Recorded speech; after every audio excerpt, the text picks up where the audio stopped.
ತುಂಡು 2 ಇಂಗ್ಲಿಷ್ ಪದಗಳಿಗೆ ಕನ್ನಡದ್ದೇ ಪದಗಳು. ಇಂಗ್ಲಿಷ್ ಪದಗಳಿಗೆ ಸಾಟಿಯಾಗಿ ಕನ್ನಡ ಪದಗಳನ್ನು ಕಟ್ಟುವುದು.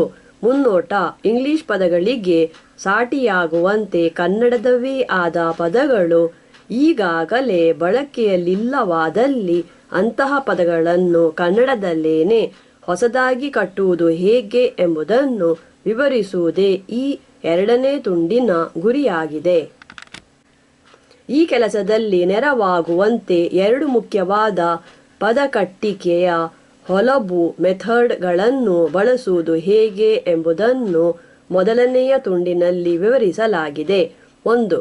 ಕನ್ನಡ ಪದಗಳಿಗೆ ಒಟ್ಟುಗಳನ್ನು ಸೇರಿಸಿ ಕಟ್ಟುಪದಗಳನ್ನು ಉಂಟು ಮಾಡುವುದು ಮತ್ತು 2. ಕನ್ನಡದ ಎರಡು ಪದಗಳನ್ನು ಒಟ್ಟು ಸೇರಿಸಿ ಜೋಡು ಪದಗಳನ್ನು ಇಲ್ಲವೇ ಕೂಡು ಪದಗಳನ್ನು ಉಂಟು ಮಾಡುವುದು ಎಂಬ ಈ ಎರಡು ಹೊಲಬುಗಳ ನೆರವಿನಿಂದ ಕನ್ನಡದಲ್ಲಿ ಹಲವಾರು ಹೊಸ ಪದಗಳನ್ನು ಕಟ್ಟಲು ಬರುತ್ತದೆ ಎಂಬುದನ್ನು ಆ ಮೊದಲನೆಯ ತುಂಡಿನಲ್ಲಿ ತೋರಿಸಿಕೊಡಲಾಗಿದೆ. ಇದಲ್ಲದೆ 3 ಹೆಸರು ಪದಗಳ ಪತ್ತುಗೆ ರೂಪಗಳನ್ನು ಬಳಸುವುದು ಮತ್ತು 4 ಎಸಗ ಪದಗಳ ಪರಿಚಯ ರೂಪಗಳನ್ನು ಬಳಸುವುದು ಎಂಬ ಬೇರೆಯೂ 2 ಹೊಲಬುಗಳನ್ನು ಮೇಲಿನ ಕೆಲಸದಲ್ಲಿ ಬಳಸಿಕೊಳ್ಳಬೇಕಾಗುತ್ತದೆ. ಕನ್ನಡದಲ್ಲಿ ಪರಿಚಯ ಪದಗಳ ಎಡ್ಜೆಕ್ಟಿವ್ ಇಲ್ಲವೇ ಆಡ್ವರ್ಬ್ಗಳ ಕಟ್ಟಿಕೆ ಇಂಗ್ಲಿಷ್ನಲ್ಲಿರುವಷ್ಟು ಹರವಿನದಾಗಿಲ್ಲ. ಹಾಗಾಗಿ ಹಲವೆಡೆಗಳಲ್ಲಿ ಇಂಗ್ಲಿಷ್ನ ಪರಿಚಯ ಪದಗಳಿಗೆ ಸಾಟಿಯಾಗುವಂತೆ ಕನ್ನಡದಲ್ಲಿ ಹೊಸ ಪದಗಳನ್ನು ಕಟ್ಟುವ ಬದಲು ಇಂತಹ 2 ಬಗೆಯ ಪದರೂಪಗಳನ್ನು ಬಳಸುವುದೇ ಸರಿ ಎಂದು ತೋರುತ್ತದೆ. ಇದು ಈ ಎರಡು ನುಡಿಗಳ ನಡುವೆ ಸೊಲ್ಲರಿಮೆಯಲ್ಲಿ ಕಾಣಿಸುವ ವ್ಯತ್ಯಾಸವಷ್ಟೇ ಅಲ್ಲದೆ ಕನ್ನಡದ ಕೀಳ್ತನವೇನಲ್ಲ.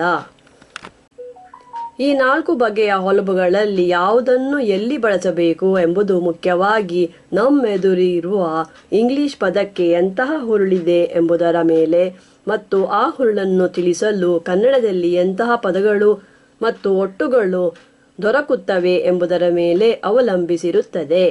ಈ ಮೇಲಿನ ವಿಷಯಗಳನ್ನು ಕೆಳಗೆ 6ರಿಂದ 11ರವರೆಗಿನ 6 ಪಸುಗೆಗಳಲ್ಲಿ ವಿವರಿಸಲಾಗಿದೆ.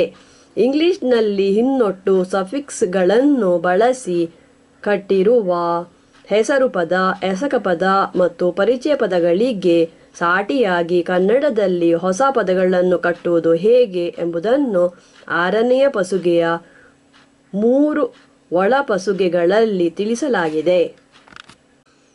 7ನೆಯ ಪಸುಗೆಯಲ್ಲಿ ಮುನ್ನೊಟ್ಟು ಪ್ರಿಫಿಕ್ಸ್ಗಳ ಬಳಕೆಯ ಮೂಲಕ ಇಂಗ್ಲಿಷ್ ಪಡೆದಿರುವ ಹೆಸರು ಪದ, ಎಸಕ ಪದ ಮತ್ತು ಪರಿಚಯ ಪದಗಳಿಗೆ ಸಾಟಿಯಾಗಿ ಕನ್ನಡದಲ್ಲಿ ಹೊಸ ಪದಗಳನ್ನು ಕಟ್ಟುವುದು ಹೇಗೆ ಎಂಬುದನ್ನು ಆ ಪಸುಗೆಯ 5 ಒಳಪಸುಗೆಗಳಲ್ಲಿ ವಿವರಿಸಲಾಗಿದೆ.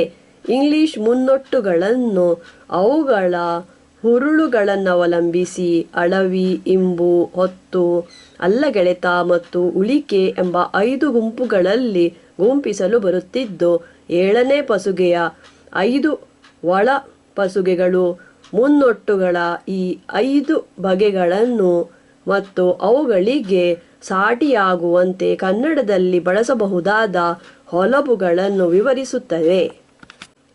8ನೆಯ ಪಸುಗೆಯಲ್ಲಿ ಜೋಡು ಪದ ಕಾಂಪೌಂಡ್ ದ ಬಳಕೆಯ ಮೂಲಕ ಇಂಗ್ಲಿಷ್ ಪಡೆದಿರುವ ಹೆಸರು ಪದ, ಎಸಕ ಪದ ಮತ್ತು ಪರಿಚಯ ಪದಗಳಿಗೆ ಸಾಟಿಯಾಗಿ ಕನ್ನಡದಲ್ಲಿ ಹೊಸ ಪದಗಳನ್ನು ಕಟ್ಟುವುದು ಹೇಗೆ ಎಂಬುದನ್ನು ವಿವರಿಸಲಾಗಿದೆ. ಕನ್ನಡದ ಜೋಡು ಪದಗಳು ಹೆಸರು ಪದಗಳಾಗಿ ಮಾತ್ರ ಬಳಕೆಯಾಗುತ್ತವೆ.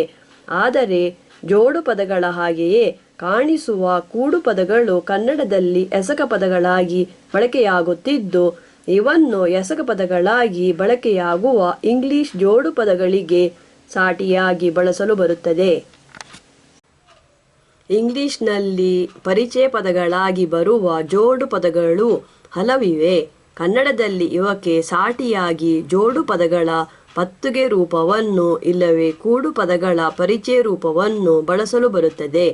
9, 10 ಮತ್ತು 11ನೆಯ ಪಸುಗೆಗಳಲ್ಲಿ ಮೇಲೆ ವಿವರಿಸಿದಂತಹ ಒಳ ಇಟ್ಟಳಗಳನ್ನು ಒಳಗೊಳ್ಳದಿರುವ ಇಂಗ್ಲಿಷ್ ಹೆಸರು ಪದ, ಎಸಕ ಪದ ಮತ್ತು ಪರಿಚಯ ಪದಗಳಿಗೆ ಸಾಟಿಯಾಗಿ ಕನ್ನಡದಲ್ಲಿ ಹೊಸ ಪದಗಳನ್ನು ಕಟ್ಟುವುದು ಹೇಗೆ ಎಂಬುದನ್ನು ವಿವರಿಸಲಾಗಿದೆ.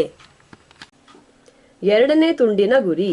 ಇದು ಮುಖ್ಯವಾಗಿ ಕನ್ನಡ ನುಡಿಯ ಮೇಲಿನ ಕಡತವಲ್ಲದೆ ಇಂಗ್ಲಿಷ್ ನುಡಿಯ ಮೇಲಿನ ಕಡತವಲ್ಲ. ಹಾಗಾಗಿ ಇಂಗ್ಲಿಷ್ ಪದಗಳಿಗೆ ಸಾಟಿಯಾಗುವಂತೆ ಕನ್ನಡದಲ್ಲಿ ಹೊಸ ಪದಗಳನ್ನು ಕಟ್ಟುವುದು ಹೇಗೆ ಎಂಬುದನ್ನಷ್ಟೇ ಕಡತದ ಈ ಎರಡನೆಯ ತುಂಡಿನಲ್ಲಿ ವಿವರಿಸಲಾಗಿದೆ. ಹಾಗೆ ವಿವರಿಸುವುದೇ ಇದರ ಗುರಿಯೂ ಆಗಿದೆ. ಈ ಗುರಿಯನ್ನು ತಲುಪುವಲ್ಲಿ ನೆರವಾಗುವಂತೆ ಇಂಗ್ಲಿಷ್ ನುಡಿಯ ಹೆಸರುಪದ, ಎಸಕಪದ ಮತ್ತು ಪರಿಚಯ ಪದಗಳ ಕುರಿತಾಗಿ, ಅವುಗಳೊಂದಿಗೆ ಬಳಕೆಯಾಗುವ ಒಟ್ಟುಗಳ ಕುರಿತಾಗಿ ಮತ್ತು ಅವುಗಳಲ್ಲಿ ಯಾವುದಾದರೂ ಎರಡನ್ನು ಜೋಡಿಸಿ ಪಡೆಯಬಲ್ಲ ಜೋಡು ಪದಗಳ ಕುರಿತಾಗಿ ಕೆಲವು ಸಂಗತಿಗಳನ್ನು ತಿಳಿಸಲಾಗಿದೆ. ಈ ಸಂಗತಿಗಳನ್ನು ನಂಬಬಲ್ಲ ನೆಲೆಗಳಿಂದ ಪಡೆಯಲಾಗಿದೆಯಾದರೂ ಅವನ್ನು ತಿಳಿಸುವುದೇ ಈ ಕಡತದ ಗುರಿಯಲ್ಲ. ನಿಜಕ್ಕೂ ಇಂಗ್ಲಿಷ್ ಸೊಲ್ಲರಿಮೆ ಗ್ರಾಮರ್ಯ ಕುರಿತಾಗಿ ಯಾವುದಾದರೂ ಸಂಗತಿಯನ್ನು ತಿಳಿಯಬೇಕೆಂದಿರುವವರು ಇಂಗ್ಲಿಷ್ ಸೊಲ್ಲರಿಮೆಯ ಕಡತಗಳನ್ನು ಓದಬೇಕಲ್ಲದೆ ಈ ಕಡತವನ್ನಲ್ಲ. ಇದಲ್ಲದೆ ಇಲ್ಲಿ ಎತ್ತುಗೆಗಳಾಗಿ ಕೊಟ್ಟಿರುವ ಇಂಗ್ಲಿಷ್ ಪದಗಳಲ್ಲಿ ಹಲವಕ್ಕೆ ಒಂದಕ್ಕಿಂತ ಹೆಚ್ಚು ಹುರುಳುಗಳಿದ್ದು ಹೆಚ್ಚಿನೆಡೆಗಳಲ್ಲೂ ಅವುಗಳಲ್ಲಿ ಒಂದನ್ನು ಮಾತ್ರ ಗಮನಕ್ಕೆ ತೆಗೆದುಕೊಳ್ಳಲಾಗಿದೆ.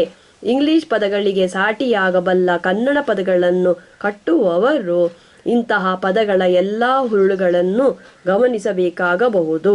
ಇಲ್ಲವೇ ಹೊಸ ಪದವನ್ನು ಕಟ್ಟಬೇಕಾಗಿರುವ ಕುಳ್ಳಿಹ ಕಾಂಟೆಕ್ಸ್ಟ್ಗೆ ಹೊಂದಿಕೆಯಾಗುವಂತಹ ಹುರುಳನ್ನು ಮಾತ್ರವೇ ಗಮನಿಸಿದರೂ ಸಾಕಾಗಬಹುದು.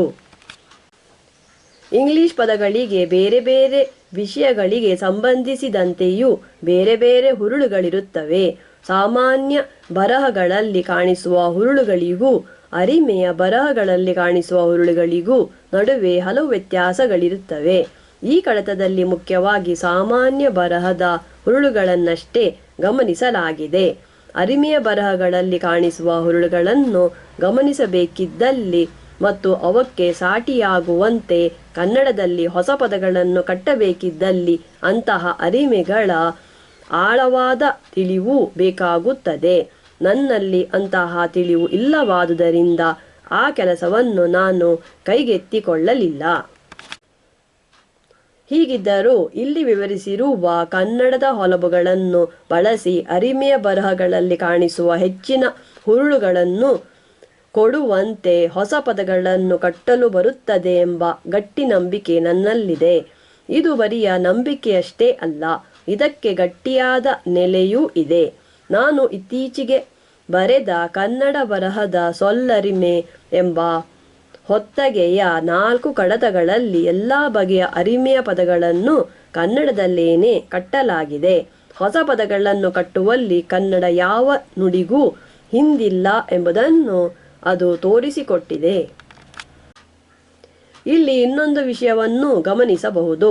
ಈ ಎರಡನೇ ತುಂಡಿನಲ್ಲಿ ಕೊಟ್ಟಿರುವ ಇಂಗ್ಲಿಷ್ ಪದಗಳಲ್ಲಿ ಕೆಲವು ಬಳಕೆಯಲ್ಲಿಲ್ಲದವೆಂದು ಕೆಲವರಿಗೆ ಅನಿಸಬಹುದು ಮತ್ತು ಅವಕ್ಕಿಂತ ಹೆಚ್ಚು ಬಳಕೆಯಲ್ಲಿರುವ ಬೇರೆ ಬಗೆಯ ಪದಗಳಿವೆಯಲ್ಲ, ಅವನ್ನೇ ಕೊಡಬಹುದಿತ್ತಲ್ಲ ಎಂದು ಅನಿಸಬಹುದು. ಆದರೆ ಈ ವಿಷಯ ಕನ್ನಡದ ಪದಗಳನ್ನು ಹೊಸದಾಗಿ ಕಟ್ಟುವಲ್ಲಿ ಪಳಗಿಕೆಯನ್ನು ಪಡೆಯಬೇಕೆಂದಿರುವವರಿಗೆ ಮುಖ್ಯವೆಂದು ನನಗೆ ಅನಿಸುವುದಿಲ್ಲ. ನಮ್ಮೆದುರು ಎಂತಹ ಇಂಗ್ಲಿಷ್ ಪದವೇ ಇರಲಿ, ಅದಕ್ಕೆ ಸಾಟಿಯಾಗುವಂತೆ ಕನ್ನಡ ಪದವನ್ನು ಕಟ್ಟಲು ಬರುವುದಾದರೆ ಅಂತಹ ಪಳಗಿಕೆ ದೊರೆತಂತೆಯೇ ಸರಿ. ಈ ಕಡತದಲ್ಲಿ ಕೊಡದಿರುವಂತಹ ಬೇರೆಯೂ ಕೆಲವು ಒಟ್ಟುಗಳು ಇಂಗ್ಲಿಷ್ ಪದಗಳಲ್ಲಿ ಕಾಣಿಸಿಕೊಳ್ಳಬಹುದು. ಆದರೆ ಇಲ್ಲಿ ವಿವರಿಸಿರುವ ಒಟ್ಟುಗಳಿಗೆ ಸಾಟಿಯಾಗುವಂತೆ ಹೊಸ ಪದಗಳನ್ನು ಕಟ್ಟಲು ಪಳಗಿಕೆಯನ್ನು ಪಡೆದಿರುವವರಿಗೆ ಅಂತಹ ಹೆಚ್ಚಿನ ಒಟ್ಟುಗಳು ತೊಡಕನ್ನುಂಟು ಮಾಡಲಾರವು. ತೆರೆದ ಮನಸ್ಸಿರಬೇಕು. ಹೊಸ ಪದಗಳನ್ನು ಕಟ್ಟುವವರಿಗೆ ತೆರೆದ ಮನಸ್ಸಿರಬೇಕು ಎಂಬುದು ಒಂದು ತುಂಬ ಮುಖ್ಯವಾದ ವಿಷಯವೆಂದು ನನಗೆ ಅನಿಸುತ್ತದೆ. ನಮ್ಮ ಎದುರಿಗಿರುವ ಇಂಗ್ಲಿಷ್ ಪದಕ್ಕೆ ಒಂದು ಬಗೆಯ ಇಟ್ಟಳ ಸ್ಟ್ರಕ್ಚರ್ ಇರಬಹುದು. ಆ ಪದಕ್ಕೆ ಸಾಟಿಯಾಗುವಂತೆ ಕನ್ನಡದಲ್ಲಿ ಅಂತಹದೇ ಇಟ್ಟಳವಿರುವ ಪದವನ್ನು ಕಟ್ಟಲು ತೊಡಗಿದಲ್ಲಿ ಹೆಚ್ಚಿನೆಡೆಗಳಲ್ಲೂ ಪದಕಟ್ಟಿಕೆ ಮುಂದೆ ಹೋಗುವುದೇ ಇಲ್ಲ. ಹಾಗಾಗಿ ಪದ ಕಟ್ಟುವವರು ಇಂಗ್ಲಿಷ್ ಪದ ಕೊಡುವ ಹುರುಳನ್ನು ಮುಂದಿಟ್ಟುಕೊಂಡು ಅದಕ್ಕೆ ಹೊಂದಿಕೆಯಾಗುವಂತೆ ಕನ್ನಡದಲ್ಲಿ ಹೊಸ ಪದವನ್ನು ಕಟ್ಟಲು ತೊಡಗಬೇಕು. ಆ ಹುರುಳನ್ನು ಅಡಕವಾಗಿ ಕನ್ನಡ ಪದದಲ್ಲಿ ತಿಳಿಸಲು ಹಲವಾರು ಇಟ್ಟಳಗಳು ನೆರವಾಗಬಹುದು. ಅವುಗಳಲ್ಲಿ ಯಾವುದು ಹೆಚ್ಚು ಅಡಕವಾಗಿದೆ ಮತ್ತು ಹುರುಳು ಕಣ್ಣಿಗೆ ಕಟ್ಟುವಂತೆ ತಿಳಿಸುತ್ತದೆಯೋ ಅದನ್ನು ಕೊನೆಗೆ ಆರಿಸಿಕೊಳ್ಳಬಹುದು. ಇಂಗ್ಲಿಷ್ನಲ್ಲಿ ಮುನ್ನೊಟ್ಟುಗಳಿದ್ದರೆ ಕನ್ನಡದಲ್ಲೂ ಮುನ್ನೊಟ್ಟುಗಳೇ ಇರಬೇಕೆಂದೇನಿಲ್ಲ. ಅವಕ್ಕೆ ಬದಲಾಗಿ ಹಿನ್ನೊಟ್ಟುಗಳನ್ನು ಬಳಸಲು ಬರಬಹುದು. ಇಲ್ಲವೇ ಬೇರೆ ಪದಗಳನ್ನೇ ಒಟ್ಟುಗಳ ಜಾಗದಲ್ಲಿ ಬಳಸಲು ಬರಬಹುದು. ಇಂಗ್ಲಿಷ್ ಜೋಡು ಪದಗಳಲ್ಲಿ ಒಂದು ಬಗೆಯ ಪದಗಳ ಓರಣ ಆರ್ಡರ್ವಿದ್ದರೆ ಕನ್ನಡದಲ್ಲಿ ಬೇರೆಯೇ ಬಗೆಯ ಓರಣವಿರಬಹುದು.